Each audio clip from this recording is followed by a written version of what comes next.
నమస్తే అందరికీ welcome to జెన్యూస్ global. నేను మీ గణేష్. కొత్తగా సోషల్ మీడియాలో ఒక పోస్ట్ వైరల్ జరుగుతుంది. మహాలక్ష్మి స్కీమ్ ద్వారా మహిళలకు 2500 వస్తాయి అని చెప్పి ఒక తలకు మాస్టర్ ఏం చేసిండు, వైరల్ చేయడానికి వాని స్వార్థం కోసం, వ్యూవర్షిప్ కోసం వాడు ఏం చేసిండు, ఒక పోస్ట్ పెడితే మహిళలు ప్రత్యేకంగా బ్యాంకుల కాడికి పోయి కొట్టుకునే పొజిషన్కి వచ్చింది. ఏ బ్యాంకుల కాడ? పోస్ట్ ఆఫీస్ కాడికి పోయి కొట్టుకుంటారు. ఇక చూడు రే, నేను ఒక వీడియో చూపెడతా, మీరు చూసే ప్రయత్నం చేయాలి. ఇక చూడు, ఇక ఇట్లా ఇరుగా మరగా కొట్టుకుంటారు. చూడండి ఇగో, వీడు బుద్ధునానన్నా, వీడు బుద్ధులేనని చెప్పానన్నా. ప్రజలతో ఎందుకు ఆడుకుంటారు ఇట్లా? మీ స్వార్థం కోసమే ప్రజలను ఎందుకు ఇట్లా ఇబ్బంది పెడతాం మీరు? కాంగ్రెస్ గవర్నమెంట్ అసలు మహాలక్ష్మి స్కీమ్ కింద మనిషికి 2500 వేస్తాం అని చెప్పనే లేదు. వాళ్ళే కన్ఫ్యూజన్లో ఉన్నారు. మీకు ఎందుకు రా భయ్, మీరు ఉన్నోళ్ళు ఉండక సాగు చావక ఇట్లా ఎందుకు ఇట్లా గొడవలు పెట్టిస్తారు? మీ వ్యూవర్షిప్ కోసం వీళ్ళని ఇట్లా ఎందుకు ఆగని చెప్తారు? చూడిగో ఎంత దారుణంగా కుడిగట్టారు. చూడిగో, ఇవి చూస్తుంటే అర్థమవుతూనే ఉంటుంటుంది. ఇదేనా పద్ధతి? కనీసం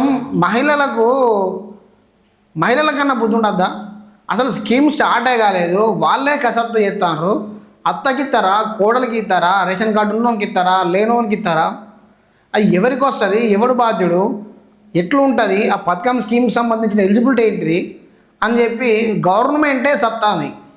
అసొంటిది ఈ పోస్ట్ ఆఫీస్ కాడ పోయి అక్కడ పోయి ఇక్కడ పోయి ఖాతాలు ఓపెన్ చేయండి అని చెప్పి న్యూస్ పెట్టంగానే ఎవరికి పోయి చేసుకొని కొట్టుకోవడాలు, ఇదంతా ఏంది? ఇది ప్రజాస్వామ్య దేశమా, లేదంటే ఇది యుగాండా, ఆఫ్రికా, లేదంటే గట్టేటో ఉన్నాయి దేశాలు, ఆ దేశాలా? అరే ఏమన్నా ఒక గొర్రె అది ఎర్రిదో మంచిదో పోయి బాయిలో పడితే మిగతా గొర్రెలు కదా బాయిలో పడ్డట్టు మీకు ఏం పోయే కాలమో అర్థం అయితే లేదు. మరి ఉచిత పథకాలకు గింతాలు పడరా మీరు? ఇది దారుణం. ఇది చూడు, ఈ కొట్లాటలేంది, ఈ కథలేంది.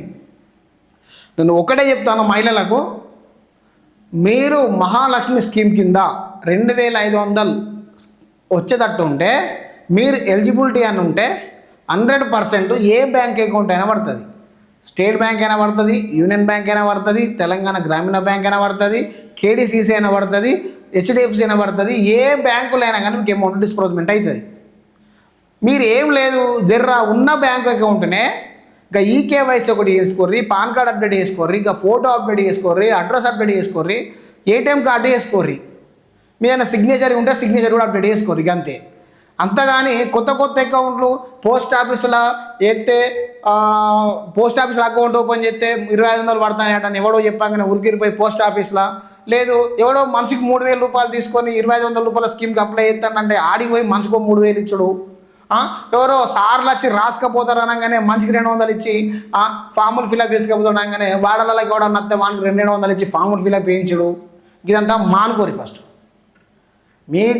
మీరు ఎలిజిబిలిటీ అయితే అత్త ఎలిజిబిలిటీ అయితే అత్తకి వస్తుంది, కోడలు ఎలిజిబిలిటీ అయితే కోడలకు వస్తుంది, బిడ్డ ఎలిజిబిలిటీ అయితే బిడ్డకి వస్తుంది. రేషన్ కార్డు మాత్రం కంపల్సరీ చూస్తారు. మీకు అసలు మహాలక్ష్మి స్కీమ్ కింద ఏం అడుగుతారు? మహా అయితే తిప్పి కొడితే Aadhaar card, photo, bank account, caste, income, ఇంకేమడుగుతారు? గవి అడుగుతారు. ఇక ఇంతకంటే మించిన ఏమన్నారు? ఏముండయి కదా. గవే జిరాక్స్లు తీసి పెడితే అయిపోతుంది. అంతేగాని ఆ పోస్ట్ ఆఫీస్ అకౌంట్ వేస్తే 2500 పడతాయని ఆడి కురుకుతే, ఈ బ్యాంక్ అకౌంట్లో వేస్తే అంటే ఈడ 2500 పడతాయని ఈడుగురికి ఈడుగురికి జుట్లు పట్టుకొని కొట్టుకొని ఈ తెలంగాణ పరువు తీయకూరికర్రా. అసలే బడ్జెట్ లేదు అని అక్కడ రేవంత్ రెడ్డి కొట్టుకుంటా అంటే మీరు ఈడ ఆ పథకం వస్తుంది, ఈ పథకం వస్తుందని మీరు కొట్టుకోవాలి. ఏదైనా పద్ధతేనా?